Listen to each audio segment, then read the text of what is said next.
A girl was mistreated by her stepmother and stepsister every day. However, when they discovered who the girl really was, they were paralyzed. Amina was born under the golden sun of Kamara, a village full of life and traditions. His mother, known for her kindness and wisdom, was the light of his childhood. But everything changed when, on a silent night, her mother passed away while Amina was still a baby. The void left was filled by silence and his father's sad look. "You're all I have left, Amina," he said, holding her in his arms. The years passed, and hoping to bring stability to the family, his father remarried.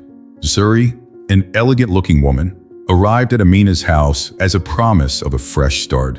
At first, she seemed sweet and caring, but her true colors soon emerged. "This is dirty. Clean it again," Zuri ordered, throwing the floor cloth at Amina's feet. The girl, still young, barely understood why she was treated so harshly. When Ayana was born, Zuri's attention turned completely to her daughter.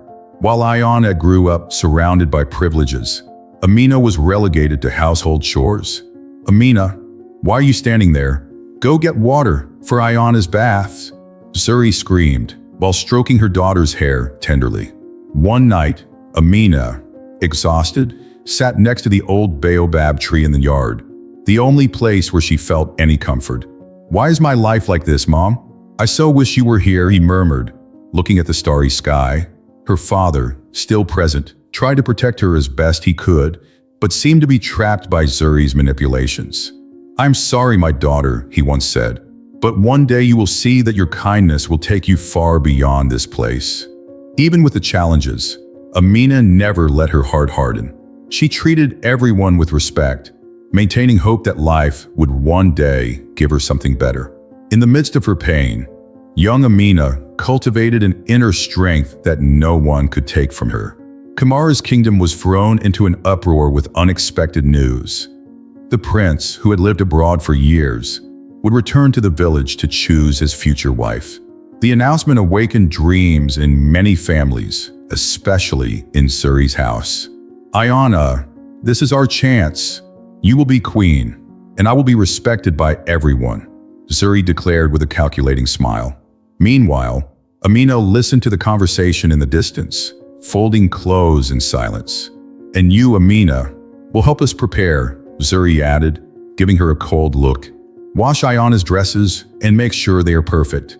We don't want your incompetence to ruin everything." On the appointed day, all the eligible young women in the village were called to the palace, including Amina and Ayana. Amina, although hesitant, received Zuri's reluctant permission. "Go, but don't think you have a chance. You'll just be there to fill out the list," Zuri scoffed as she adjusted Ayana's sparkling adornments. When they arrived at the palace, Amina was dazzled. The floor glittered like gold, the curtains were silk, and there was a scent in the air that she had never smelled before. "It's so beautiful," he whispered, almost in disbelief. "You look like a lost peasant girl," Ayana sneered, pulling her by the arm. "Don't touch anything. You'll only embarrass us." The selection began, and all the young women were introduced to the head of the guard, who seemed to be responsible for receiving the candidates. He had an imposing posture, but a gentle look. When he crossed paths with Amina, he stopped for a moment. "Do you have a name, lady?" he asked with a curious tone. "Amina," she replied, avoiding eye contact. "Humble," he commented with a slight smile. "That's rare around here."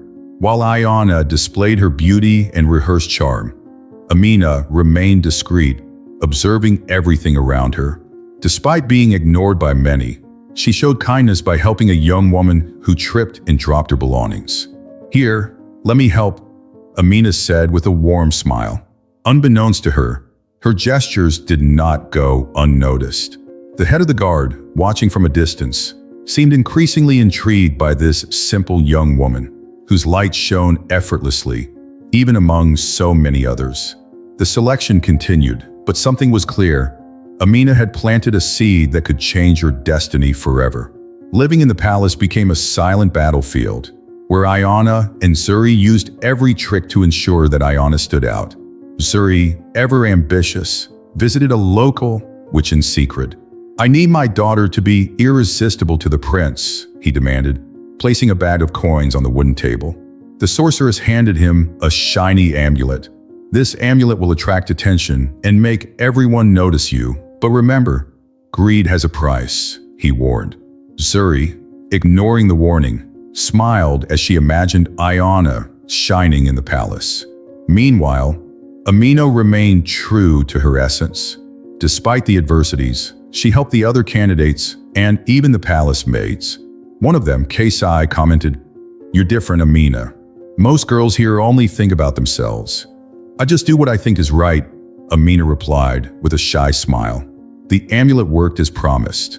Ayana, now shrouded in a mysterious aura, attracted attention wherever she went. But the transformation was accompanied by growing arrogance. "See how everyone looks at me," he boasted. "It's obvious I'll be chosen." Despite this, the head of the guard, who discreetly observed each candidate, seemed immune to Ayana's charm. He spent more time around Amina, intrigued by her genuine kindness. "Why don't you fight for attention like the others?" he asked him one night.